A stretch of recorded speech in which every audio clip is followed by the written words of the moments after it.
నిరుపేదలకు అన్నం పెట్టే అన్నపూర్ణగా భావించే ఉచిత రేషన్ బియ్యం పక్కదారి పడుతోంది. ఆదిలాబాద్ జిల్లాలో 356 చౌక ధరల దుకాణాల్లో అంత్యోదయ తెల్ల రేషన్ కార్డు లబ్ధిదారులకు ప్రతి ఒక్కరికి 6 కిలోల చొప్పున బియ్యం పంపిణీ జరుగుతోంది. కొందరు అక్రమ వ్యాపారులు సిండికేట్గా మారి ఉచిత బియ్యాన్ని పక్కదారి పట్టిస్తూ కోట్ల రూపాయల్లో అక్రమ వ్యాపారం సాగిస్తున్నారు. అక్కడికక్కడే దాడులు నిర్వహిస్తున్నప్పటికీ కూడా అక్రమ బియ్యం రవాణా మాత్రం అడ్డు అదుపు లేకుండా సాగుతోంది. పేదలకు అందిస్తోన్న ఉచిత బియ్యాన్ని పేదలకు మాయమాటలు చెప్పి తక్కువ ధర కొనుగోలు చేసి కోట్ల రూపాయల లాభాలు గడిస్తున్న మాఫియాపై ఉక్కుపాదం మోపాలని డిమాండ్ చేస్తున్నారు. ఇక ఇదే అంశానికి సంబంధించి ఆదిలాబాద్ నుంచి మరింత సమాచారం మా ప్రతినిధి శ్రీనివాస్ అందిస్తారు.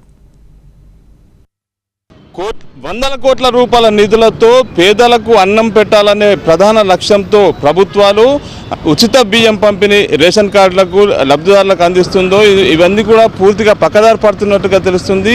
ఆదిలాబాద్ జిల్లా వ్యాప్తంగా చూసుకుంటే 360 చౌకధరల దుకాణాలు ఉన్నాయి. ఇందులో 1,96,000 మంది కార్డు హోల్డర్స్ ఉన్నారు. వీరందరికీ కూడా తెల్ల కార్డు వైట్ కార్డు హోల్డర్స్ ఉన్నారు. వీరందరికీ కూడా ప్రతి నెల కూడా ప్రతి క్యాండిడేట్కు 6 కేజీల రైస్ను పంపిణీ చేయడం జరుగుతుంది ప్రభుత్వం తరఫు నుండి. అయితే ఇదంతా కూడా చాలామంది దీన్ని ఉపయోగించుకుంటున్నారు, కొంతమంది పక్కదారి పట్టిస్తున్నారనే ఆరోపణలు వెలువెత్తుతున్నారు. అన్నపూర్ణగా పిలుచుకుంటారు. ఈ పీడిఎస్ రైస్కు సంబంధించి ఇంప్లిమెంటేషన్ పర్ఫెక్ట్గా లేదు అనేది ఒక ఆరోపణ ఉంది. పొరుగు రాష్ట్రాలకు కూడా పేదల బియ్యం తరలుతుంది, సిండికేట్గా మారింది వ్యాపారం అని చెప్తున్నారు. మనతో మాట్లాడేందుకు స్థానికులు ఉన్నారు.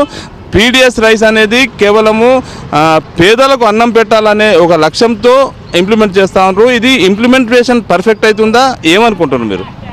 ఇది పూర్తిగా జిల్లా ఏదైతే అధికారి ఉన్నారో వాళ్ళ నిర్లక్ష్యంతోనే ఇట్లాంటివి జరుగుతున్నాయి. ఇక కొన్ని చోట్ల వీళ్ళు సరఫరా చేసేది అక్కడనే గోదాంలలో ఉంచి గోదాం నుంచి అనేక మార్గాలు మహారాష్ట్ర వైపు వీళ్ళు తరలిస్తున్నారు. ఈ పేదోళ్ళకి ఇచ్చే రైస్ కూడా పేదోళ్ళకి ఖచ్చితంగా అందుతలేవు. ఏదో 15 రోజులు 1వ తేదీ నుంచి 15వ తేదీ లోపు బియ్యం ఇవ్వాలనే నిబంధనలు ఉన్నా కూడా ఈ నిబంధనలు ఎక్కడ జరుగుతలేవు. దీనికి మొత్తానికి కారణం జిల్లా అధికారులే. కాబట్టి ఇట్లాంటి సంఘటనలు చాలా చూస్తున్నాము. ఇప్పటికి కూడా ఇట్లాంటివి లేవు. కొన్ని టిఫిన్ సెంటర్లలో కూడా ఈ పేదోళ్ళకి ఇచ్చే రైసేతోనే అట్లా ఇడ్లీ దోశ లాంటి ఇట్లా బిజినెస్ దందాలను కూడా చేస్తుండ్రు. మరి ఇప్పుడు ఈ అధికారులు ఏదైతే ఈ షాపులలో కానీ గ్రామాలలో కానీ సరఫరా చేసేది వీళ్ళు మార్గ మధ్యంలోనే అక్కడ ఉంటే ఒక లెక్క, ఇక్కడికి వస్తే ఇంకొక లెక్క అవుతుంది. అది అక్కడి వరకు చేరుకుంటలేదు. మార్గ మధ్యంలోనే దీన్ని పూర్తిగా ఇట్లాంటి సంఘటనలు జరుగుతున్నాయి. పేదలకు ఉచితంగా బియ్యం పంపిణీ చేస్తారు అంటే బ్లాక్ మార్కెట్లో ఏ రేటుతో అమ్ముతూ ఉంటుంది. అది పేదోళ్లకు ఇచ్చేది ఫ్రీ ఏదైతే రైస్ ఉన్నదో ఉచిత రైసు, ఇది బ్లాక్ మార్కెట్లలోనే 20-22 రూపాయలతోనే ఇట్లా సెంటర్లో వెళ్తుంది. మనం చూడొచ్చు కొంతమంది ఆదివాసీ నేతలు ఉన్నారు. అసలు పేదలకు బియ్యం పంపిణీ చేయడం అనేది ఎప్పటి నుంచి మొదలైంది, ప్రస్తుతం ఎట్లా జరుగుతూ ఉంది?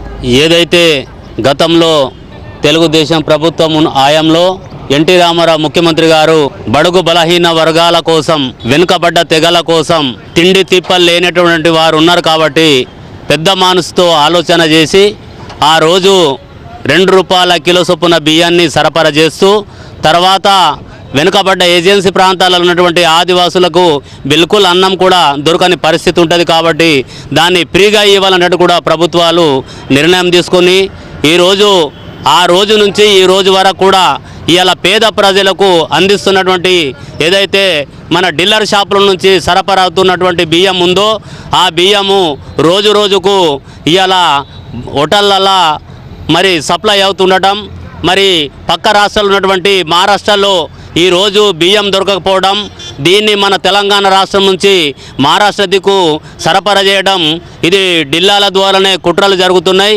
అధికారుల నిర్లక్ష్య వైఖరి వలన ఈరోజు పేద ప్రజలకు దొరికేటువంటి మరి బుక్కడు అన్నాన్ని కూడా ఇలా ప్రజలకు అందకుండా చేస్తున్నారు. కాబట్టి దీనికి నిర్లక్ష్య కారకులైనటువంటి ఎవరైతే అధికారులు ఉన్నారో వీరిపైన పూర్తిగా ప్రభుత్వాలు కూడా చర్యలు తీసుకోవాలని కూడా మేము ఆదివాసీ హక్కుల తరపున మేము డిమాండ్ చేస్తున్నాం.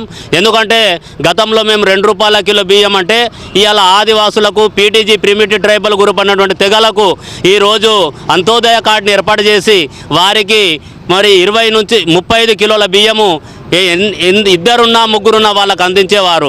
ఈరోజు దానికి ఒక పీరియడ్ పెట్టి ఇవాళ 15 డేట్ వరకే ఆ బియ్యం మేము ఇస్తాం, లేకపోతే ఈ బియ్యం మాత్రం నీది ఆన్లైన్ ద్వారా కట్ అవుతుందని చెప్పేసి ఇవాళ కటప్ల పేరుతోని చెప్పేసి ఎందరో పేద రైతుల కడుపులు కొడుతున్నారు. కాబట్టి ఇవాళ దీన్ని దృష్టి సారించాలని కూడా మేము ఆదివాసుల ఆ హక్కుల పోరాట సమితి తరఫున మేము మరి ప్రజా అధికారులకు మేము డిమాండ్ చేస్తున్నాం. మేము ఆదిలాబాద్ జిల్లా వ్యాప్తంగా అంటే ఒక 356 చౌక ధరల దుకాణాలు ఉన్నాయి. ఇందులో 1,96,000 వరకు కార్డు హోల్డర్స్ ఉన్నారు, రేషన్ కార్డు హోల్డర్స్. వీరందరికీ కూడా ప్రతి నెల ఉచితంగా ప్రభుత్వం బియ్యం పంపిణీ చేస్తుంది. అయితే చాలా వరకు కూడా 40 నుంచి 50% మాత్రమే ఈ బియ్యం ఉపయోగంలోకి వస్తున్నాయి. మిగతా అంతా కూడా బ్లాక్ మార్కెట్కు తరలుతుంది.